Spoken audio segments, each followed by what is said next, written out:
Y'all, don't mind the wig. I'm just chilling right now. I don't have anything planned for today, so we're just gonna go right off the bat into medical fat phobia, and my experience with medical fat phobia. I'm still a fan even though it's salty. Hate to see you with some other bro, know you happy. Hate to see you happy if I'm not the one driving.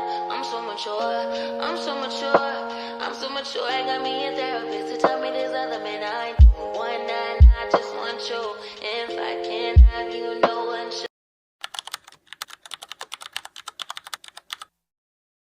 It's gonna be like a short, lengthy video. I mean, a very short video because I don't have any notes. I didn't plan for this, but I'm supposed to record it, so we're gonna get this done.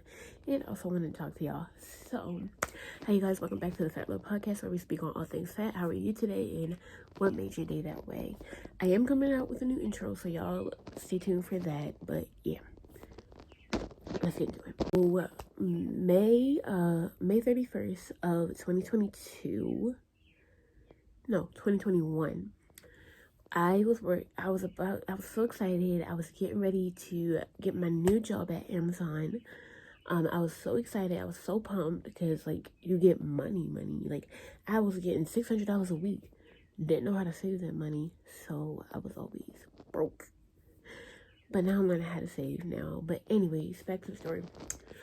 We're gonna call this man.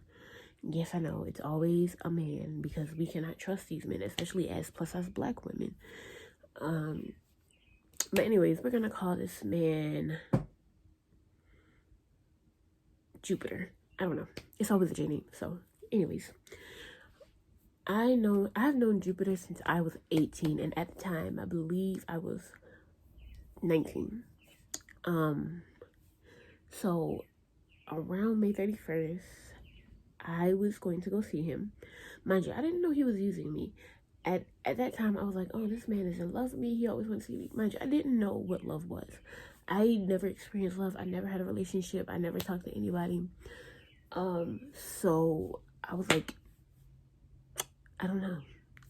Because I was always cooped up inside the house. Never got to go out unless I was going out with my parents.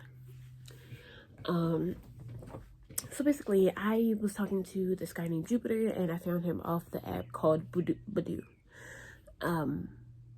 Was it Badoo? I think it was Meet Me. I don't know. It was some random dating app.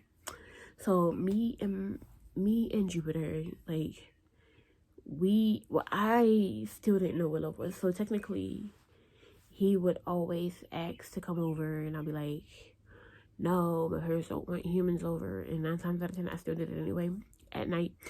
So I let him in the house. The first time it was like 10 o'clock at night. No, that was the second time, and we did the didgeridoo, and then he left. The second time, didgeridoo, left. So at that point, I didn't know that he was using me.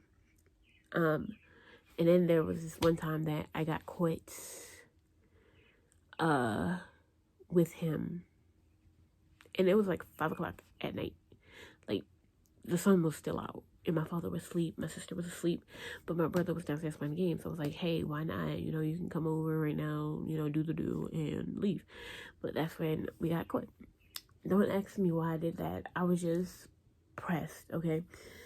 I didn't know how to live, like, yada yada yada, etc. I'm the experimental curious child, okay? I'm the trouble child. I do shit that they don't want me to do. Basically, when I found out about how a relationship works and how she was using me, I was like, nope, bitch, goodbye. I'm not talking to you anymore. And mind you, I was at my biggest weight right at this point because it was at the midst of COVID. So I was like, not the midst, but like kind of like towards the end of COVID, where everybody started getting better. It was like cases were dropping. Everybody was staying in the house, but everything was okay. But basically, yeah. So basically, I blocked him a couple times until like, hey, I don't feel like not talking to you anymore. Let's talk again. And I had called him, like, I was trying to call him and be like, hey, I want to talk to you. Now, mind you, I was ready because I was going to give it up. But however, I forgot what question I asked him. It was something like, why, this, that, and the third. And I was like, he would not answer the question. So I was like, you're not getting anything until you answer the question. Mind you, if he was going to answer the question, I was going to give it up. But he didn't answer the question. And so that turned me into fighting him off of me. And mind you, I wasn't thinking at that time. I was like, I need to go home, get off me. But he kept pushing my head onto his little thing.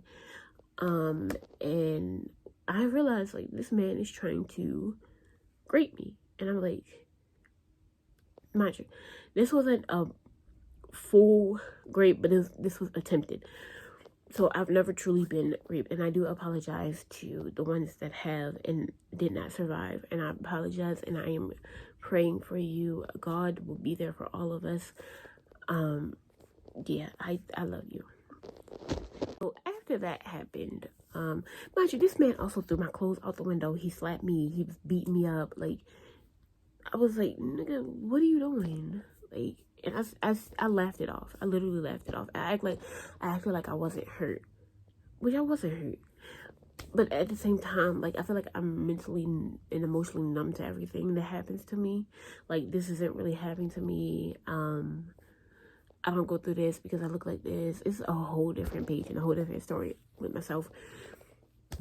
But yeah.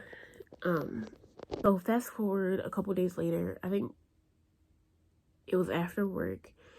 No, it was a week before I had started work. I was in my room, and I don't know why, but actually that night that I got in the house after the attempted rape, I had posted on Instagram, and I was like, I did it. I finally beat him. Like, blah blah blah. I didn't let him beat me. And then I posted on TikTok. I don't know. No, that account's gone. So no, it's not. No, it's not. I'm gonna see if I can find that account and post a video. Please do take this seriously. I don't want to show my face right now, but I was raped, threatened, and beaten by a man. I'm linking his to phone numbers and his snaps. I don't know if both snaps are active, but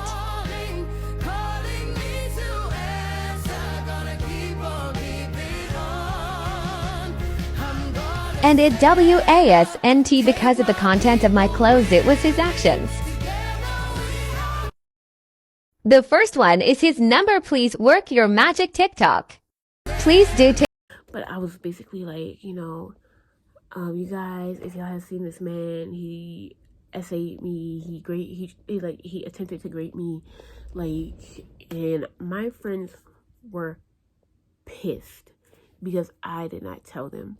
And I was like, I forgot what I said. I kept saying, I'm sorry, I didn't know how to deal with it. Like, I didn't tell them that I didn't know, but looking back at it now, I didn't know how to deal with it.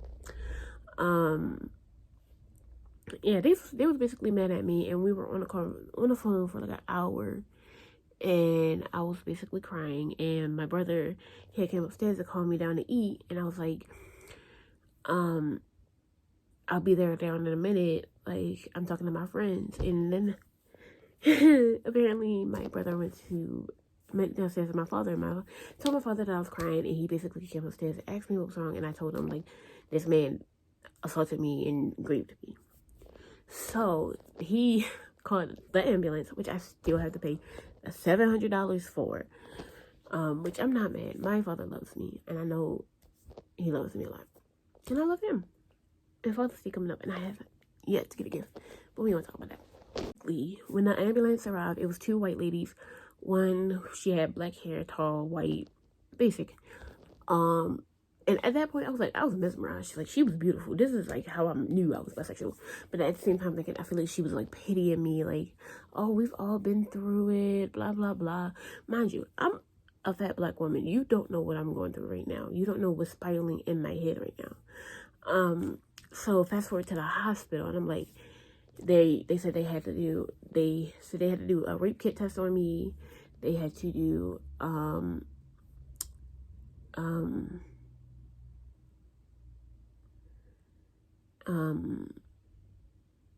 they said they had to look look, they said they had to do a lot, but the rape kit test was the one that they had to do the most. Now, mind you, I'm like, okay, do the rape kit test. Now, well, here's what got me. She was literally like, oh, I gotta take your diabetic test. I'm like, I don't have diabetes, but sure. I'm like, at the time, I was like, sure, do whatever you need to do to, you know, make sure I'm okay. And she was like, I'm gonna take your blood test to make sure you don't have diabetes. So after that, I was like, cool. I just went home, and no, I didn't go home. I was sitting in the hospital for about an hour until the detective came and got me. And then, no, my parents came and got me and dropped me off at the police station so I could talk to the detective. So I told him what happened, and I was there for about a good 2 hours. And, telling him my story, blah, blah, blah, blah. And mind you, I didn't know that they contacted my best friend because I had told her about the situation, and I told them that my best friend might have had a picture of him because, like, I always send pictures of men that I don't trust to my friends. So my friends, like, apparently they woke her up at, like, 2 in the morning just to ask what happened or if she got pictures. And I was like, apparently I had just found out that my best friend told me that she had told me, and I was like, I don't remember this. But yeah. Fast forward, when I get home, we all just chilling, and my parents, they do whatever, my siblings, they do whatever. And I told her they asked me what happened. I told them what happened. And she was basically like, my mother was basically like, oh, it's because you're fat. Like, they only tested you for diabetes because you're fat. Which, in my mind, I'm like, huh? Because, like, back when I just got fresh out of high school, I was like, oh, yay, everybody's going to treat me like a human. Everybody's going to treat me right. Like, I'm pretty, like, this, that, and the third. And mind you, I'm still delusional about people treating me right. But back then, I was delulu. Like, I was like, I'm so pretty. Everybody going to treat me right. I'm going to find a man. But right now, it's like, no, babes. No. Nobody's going to treat you right because they all care about what people think. No, I had a second time with medical fat phobia.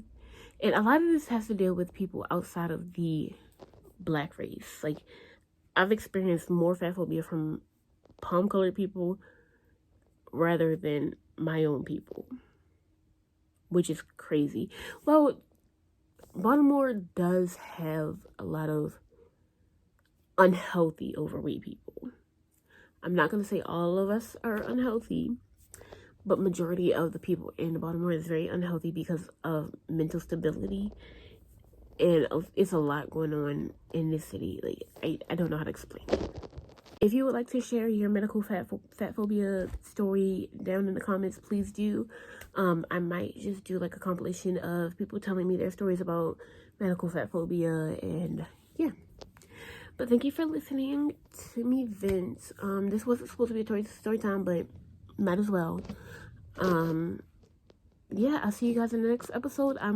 Right now I'm posting, probably, you're gonna see this before I post this, but you're gonna see that video before I post this video. I'm doing a what I eat in a day.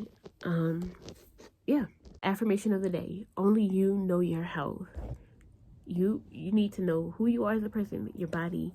Yeah, I'm not gonna go forward with that, but bye. If you haven't already, please go follow all my socials. I have an Instagram and TikTok. I'm gonna start Threads soon. I don't know when, but yeah, follow my Instagram, follow my TikTok, and follow my business account at Chubby Mo Official on Instagram and TikTok. On TikTok is where I basically do get ready with me's, outfit inspirations, and yeah, and then I just posted to my Instagram. So yeah, make sure y'all go follow those. Pretty please.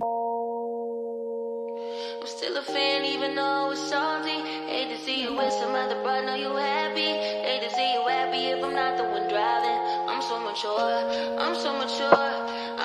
I got me a therapist to tell me there's other men I ain't one, I just want you. If I can't have you, no one should.